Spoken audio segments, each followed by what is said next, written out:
Meet 10 local amazing women and men who have been challenged by poverty in their lives, but who are committed to creating a better life for themselves and their family. The 10 include single mothers who work tirelessly to provide for their children, and young men who are just beginning their journey to meet their goals in life. Churchtown is different. Like Churchtown is it's a very rural and country area, and I don't know how to explain it. It's just different. Antonio Brown, he said the child that feels unloved in the village will burn it down to get neuters. To me, personally, having my own home would be awesome. I can do what I want to do with it. I can paint the walls. I can make my own rules, have who I want there. Space. Right now, I would say space. Like, if I could buy my own home, my daughter would have a room with a closet. My son would have a room with a closet because they don't have closets in their room. And I would be able to fit in my bathroom because right now I can't. That would be the three major things for me. And just space. Like, I would love to have my own home. I would love to own my own home one day. Collectively, they model for all of us the courage, caring, generosity of spirit, perseverance, intelligence, resourcefulness, and grace needed to deal with life's challenges. Growing up, I never considered it growing up in poverty because I felt like we always had everything that we needed. And now I look back and I'm like, I do know that my mother struggled a lot to make sure we had what we needed. So it was kind of like we were growing up in poverty. I just never noticed it and we were always happy. Everything was different. So, it wasn't poverty to me, but it was growing up.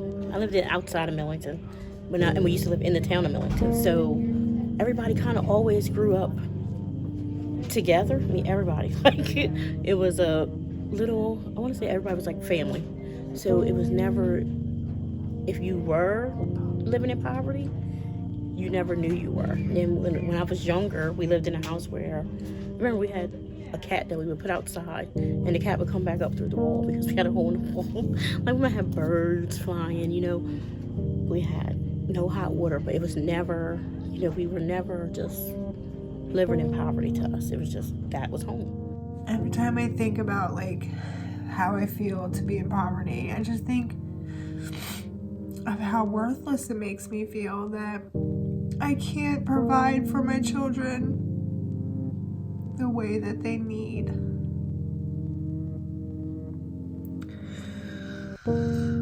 Maybe it's not what they need, it's just what I want to give them. Like, I don't want them to have to worry. Because they didn't ask for this life.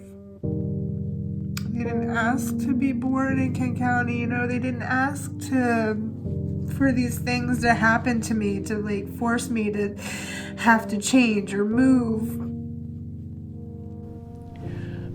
There was a lot of struggles of being a single mom because one of the biggest issues is childcare. When your child is sick, I had to take off work, and I feel like I may have shortchanged them because I worked so much, but I tried to work at night, and I tried to be at all their sporting events, all their school events. I tried to put them in a lot of activities to make them a better person.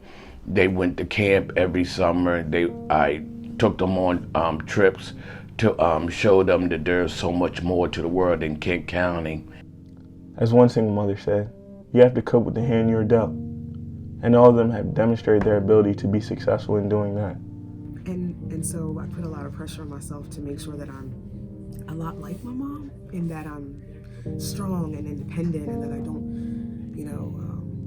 I don't let myself quit. But I'm also really hard on myself that I try to be the soft, cuddly mom, because my mom wasn't like that, because she had to be so hard all the time. And, even I would get sometimes scared to ask my mom something, because I was supposed to already know that, like, you're the oldest, you should know, like, you should already know, what to do, you should already know how to do that. it took a toll on my relationship with my sisters, because I was more of a mom figure than a sister. And me and my middle sister didn't even really get close until she had her son. And then she's like, oh, okay, I see why you're acting the way you are. And you have kids, and now I know what this is like, I know what it's like to be a mom. We can be friends now. I guess my mom being a single mom, raising 2 boys, it was hard. It was hard on her, so we had to consistently move.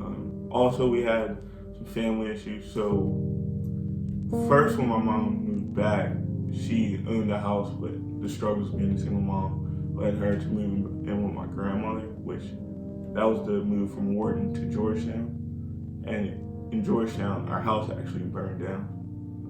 So that caused us to move to Washington Park to live with my aunt for a little bit till my mom could get back on her feet, which we got put up for about 6 months by the county. So that's what moved us to Chestertown. Then my mom was able to get on her feet, which led to move back out to Wharton while we were renting a house. And then that led to us moving to Chestertown. And we've been in Chestertown since late 7th grade. United Way data shows us that 40% of our Kent County households do not make enough money to meet the basic survival needs of a family. Many of our 10 amazing people are in this category, even though they work full-time, minimal payment jobs that are critically needed in our community. Some of them pay as much as 50% of their income to rental housing. My mom would, she would work a regular 8 to 5 job, and she would also come home and she had a hair salon that she would do out of our house. And she would do that, and then she would go work her nighttime job. So sometimes I would be staying down in Rock Hall with my aunt. And then on other nights when my sisters and them didn't have stuff to do, they would also chip in and help watch me and make sure I got to bed on time, because they were always older. One was in middle school, one was in high school. So it was always kind of like whoever was home was going to take the role that night and be able to raise me. So when my mom didn't work, she always made sure that I appreciated everything. So like my favorite thing growing up was always appreciating the little things. Growing up, what poverty looks like to me, until you get out of poverty, and I'm not out of poverty by no means, I'm still 1 foot in, 1 foot out, but growing up, you don't really know you're in poverty. You don't know you're in Section 8 housing and your mom paying $150 for rent. You don't know going to sleep with no food on the table isn't normal. You don't know that you got 2 pair of jeans that you must wear 5 days a week. When you're done wearing the shoes, your brother get the shoes. And this is growing up with a single mom who was going to work at 6:30 in the morning and not getting home till 6 p.m. at night. So it left myself, my younger brother and younger sister, we are siblings of 3, a lot of time and opportunity to find out the ins and out of poverty in the inner city and the projects. And we found out a lot, and we found out a lot fast. Living in a rural area provides a perspective on life that's not easily understood. At night, there is no noise, lights, or action. Calmness is a product of this stillness. But inside every individual is hope and dreams. Dreams that are as vivid as bright city lights. Ironically, most have never left their small towns. I learned to speak up for myself. I was not going to let nobody push me around and tell me I could not do something. I'm going to give you a perfect example. When I was in 1st grade, they tried to move me from a seat in the lunchroom because another white girl wanted to sit beside her friend, and I told her no, because I had every right to sit here. So then they're going to take me to the principal's office, and I told him I had every right to sit there. I was there first, and I was not moving. And they called my mom, and my mom agreed with me. At 7, I was a lot. What do you call a latchkey or kid? I was coming home off the bus by myself at the age of 7. By the time I was 13, 14, maybe 14, I was pretty much at home. I was putting my sister on the bus with me in the morning, getting her dressed. We were getting off together, doing dinner together, our whole nighttime routine. And then 7 years later, when my little sister was born, she was home with me. So I would get home from school with my middle sister, and then whoever had the baby during the day when my mom left for work would bring her to me. So I'd end up with both of them by the end of the night. To get homework done, to get dinner done, Eventually, the lack of opportunity, the disparity between wealth, and the underlying racism grips you. With age comes reality. People come, people go. But do they ever really escape? So it was time this was December now, and I was like, man, I don't know what I want to do. Like, everybody else is getting accepted into college, and I'm still sitting there. So I said, okay, so I'm going to go to the Army. Talked to the Army recruiter, couldn't pass none of the tests to get in. So I was like, started to look at myself like, what am I doing wrong? Why am I not being able to get into school? Like, why can't I get into the ASVAB? Why can't I pass? Like, is it not for me? So I went and took the test a few more times, took it, still could never pass it. Then this was about 2017 going into 2018. I finally got the score I needed to get in. Then I said, is this really what I want to do? So I said, because my whole theory was when I went into the military, I was going to study mortuary affairs. And long-term goal was always to be a mortician. 2010 was the split up with me and my first relationship. And I went and got an apartment, and I was working at Comfort Keepers doing in-home care as a CNA. So it was pretty good. I could afford it.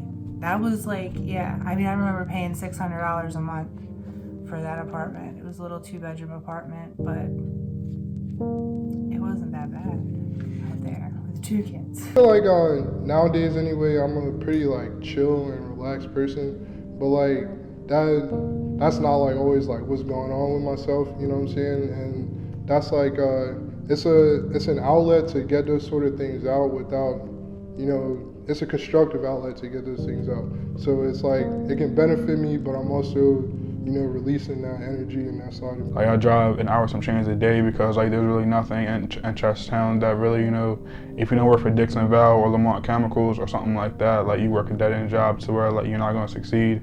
And me personally, like I want to succeed in life. I want to be wealthy one day. The wise words are, it's been this way, it will never change.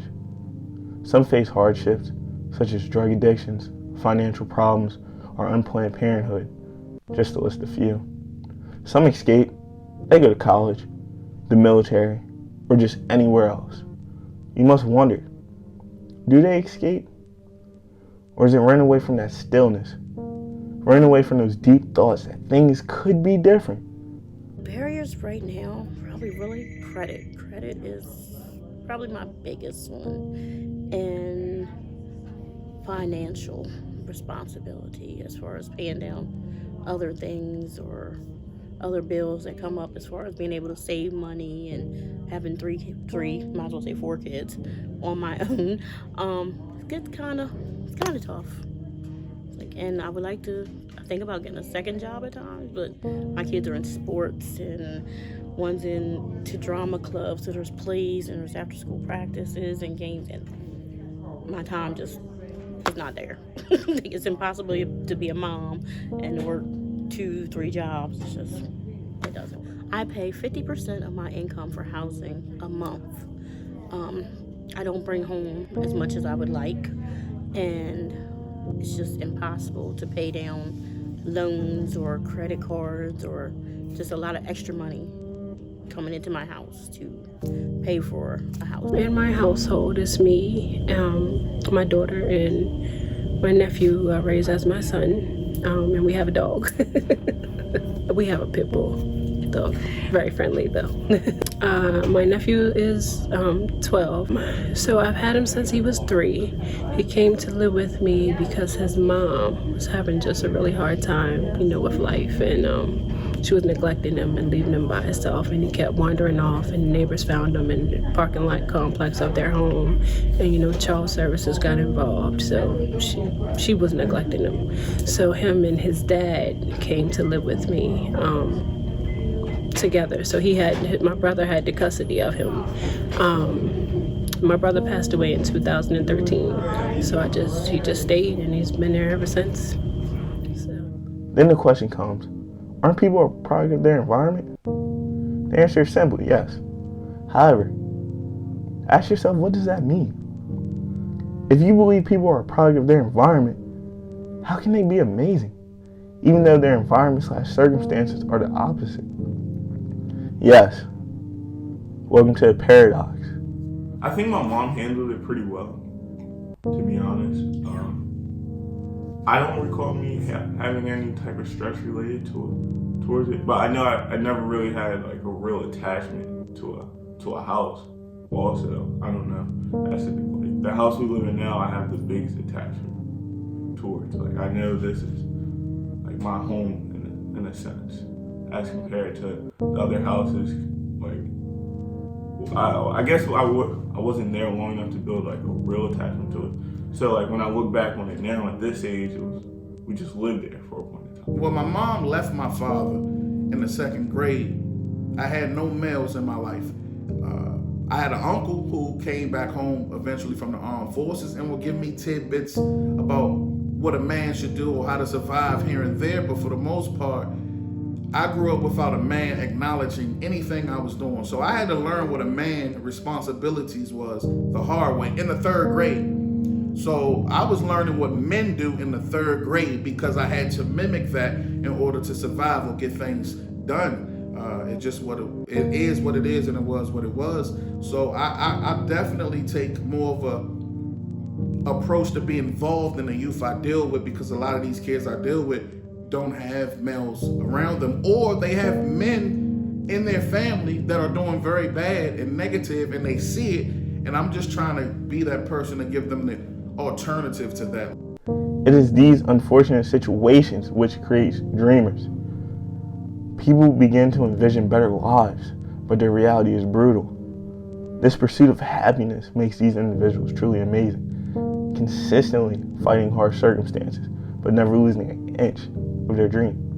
Hope actually describes this war so many face. Being hopeful of a better tomorrow gets them through a terrible today. Smiles, laughter, and love are the weapons. Family and friends are allies, but also enemies. What do? Barbara Kingsolver said it best. The very least you can do in your life is to figure out what you hope for. And the most you can do is live inside that hope. Not admire it from a distance, but live right in it, under its roof. So these amazing people continue to fight. There's so much we can all learn from these amazing people.